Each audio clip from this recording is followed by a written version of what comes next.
What is also interesting is that for a lot of people who are developing AI systems, whether in their bedrooms, at the office, in the enterprise, there is this stage where you're creating a model, where you're testing the performance of your model. But there is one thing that is key. It's a little bit like when your kids are leaving the nest, is the ability to transfer from a model that you're testing theoretically and the ability to deploy it. And in order to address this issue of AI deployment, it is my pleasure to welcome to the stage Marten Mickos, CEO of HackerOne, who is going to give the next keynote on this crucial topic of deployment. Thank you so much. Thank you, everybody. I'm delighted to be here. I have important messages for you today. 15 minutes that can save your AI deployment, embarrassment, money, your careers, cyber breaches that could otherwise happen, all the bad things. I represent the company that represents and focuses on all the bad things so that you can focus on all the good things. Everybody must deploy AI now to succeed, but many of those who do, they fail. So join me on this journey. I'll look at both the bad and the good. We will end on the good side, so there will be a good ending to this, but it starts with pretty bad things. My name is Marten Mickos. I'm CEO of HackerOne. We are the world's leader in human-powered security testing, and we have something nobody else has. We have 2 million security experts and ethical hackers ready to work for us who have AI skills beyond anybody else. They know exactly all the weaknesses of AI. They don't build AI, but they know how to find the flaws. So if you want to see some bad examples, here's just a few of them. There's always the risk of cyber breach with AI deployments. But right now, an even bigger problem is plain embarrassment and loss of a lot of revenue. Somebody decides that for business reasons, you must roll out an AI deployment that faces customers or consumers, and soon enough it embarrasses you so much that people get fired, revenue is lost, consumers and customers are complaining. So these are some of the bad things that happen. Shouldn't be happening, but happens even in the best of families. Like these are all respectable, great companies who have some of the best talent on board, yet bad things happen. Additionally, for those of you who are technical, there's a myriad of ways of abusing LLMs, large language models, if you are a cyber criminal or a nation-state adversary trying to break in. And they will do that more and more and more. Go and attack your LLMs, take over them, poison your data, create bias, confuse the system. There are many ways of getting in. Unfortunately, when human beings build more software, they also build more vulnerabilities. But that's why we're here. So no wonder then that half of all of you, half of enterprises, don't even deploy AI because they worry about security. So is that good news or bad news? So in a way, it's good news that somebody in those companies said, we can't go live because we have security concerns.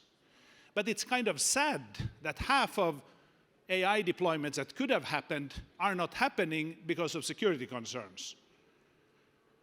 So the answer will, of course, be, okay, let's figure out security so that we can go live with this, because our competitors are already doing it. We are losing out in the market. We are seen as stagnant, old school, old-fashioned. We are not popular among consumers anymore. We have difficulties hiring people to our company because we don't have any AI deployment, all that pressure that comes.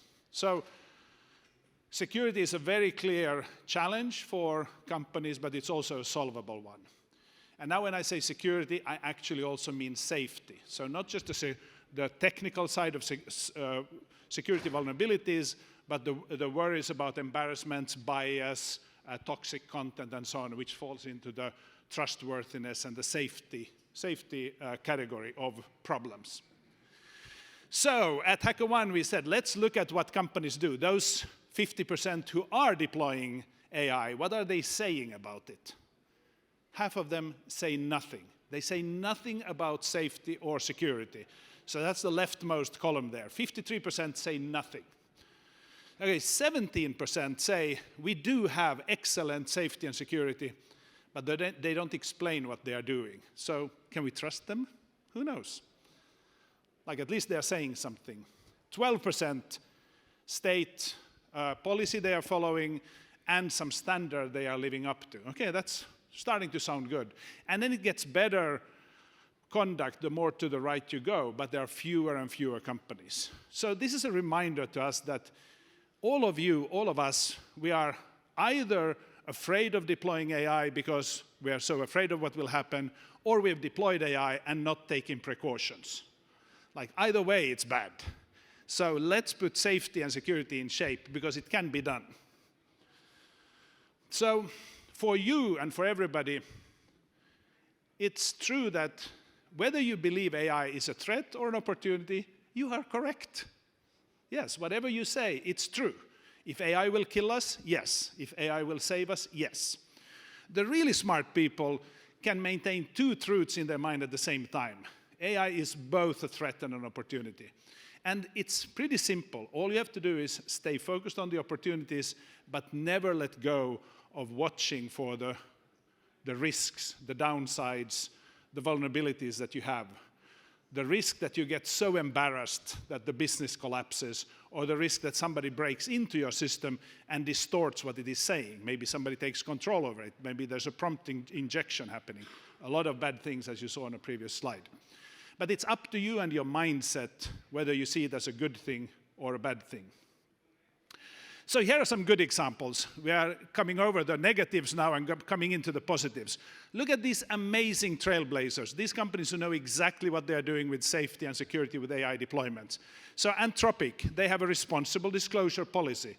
If you find a flaw in their system, you report it to them, and they handle it in a responsible way. And they declare this on their website. They have the date of last update. They are very specific and methodical, disciplined in how they do it.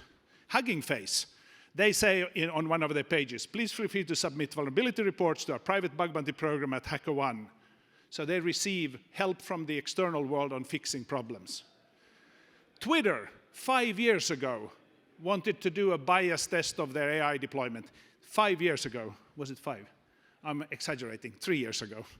2021, I can't calculate anymore. So in 2021, we ran an AI red teaming test for Twitter to figure out whether their AI deployment had bias or not. And we just did it for Snap. So Snap has an AI deployment where you can create images. And then they said, okay, you can create images, but you can't create offensive images with our system. Guess what? We could. So we deployed some of our best experts who played around with it and showed how you distort and abuse the system to produce things that would cause huge embarrassment, would cause political problems, would cause stress for certain people, certain groups of people. So it's very important that you test it. Another example is Cloudflare. They are rolling out a firewall that protects against AI vulnerabilities where you can block certain features quickly. If you realize it's not working, you can quickly turn on a blockage. Very, very innovative. And at HackerOne, we've developed our own AI deployment, which we gave the name HI, which is Japanese for yes. The HackerOne AI platform, which we now use to predict where there are vulnerabilities, to summarize vulnerabilities for executives, because a technical description of a security vulnerability is a very complex document. But this one can now automatically summarize it for general executives and leadership so they can understand it. It can make propositions for how to fix the vulnerability even. And this, of course, changes every day because AI is evolving, our skills are evolving, and we are training it on our training data every day. So it's getting better by the week. So back then to what I said in the beginning, it wasn't me saying it, it was actually Brett Taylor, who's chairman of OpenAI and founder of an AI company. He said, when you put an AI in front of customers, the value is a lot higher, but so are the risks too. Huge risk for brand misrepresentation and hallucination. So this is the thing we're dealing with, that nothing good comes without its risks.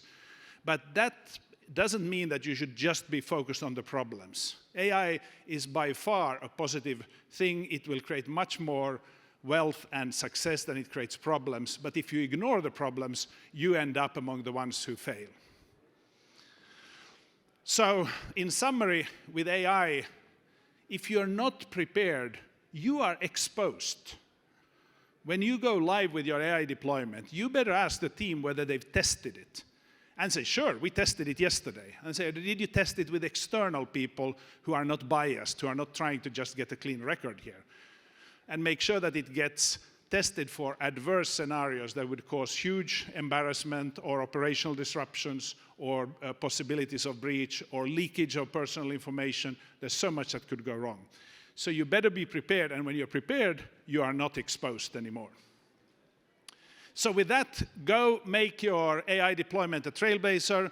Go and enjoy lunch here. This is a wonderful event. Thanks for inviting me here to keynote. I think I did it in less than 15 minutes, and that's what we do at HackerOne. We always give you a little bit back. So thank you.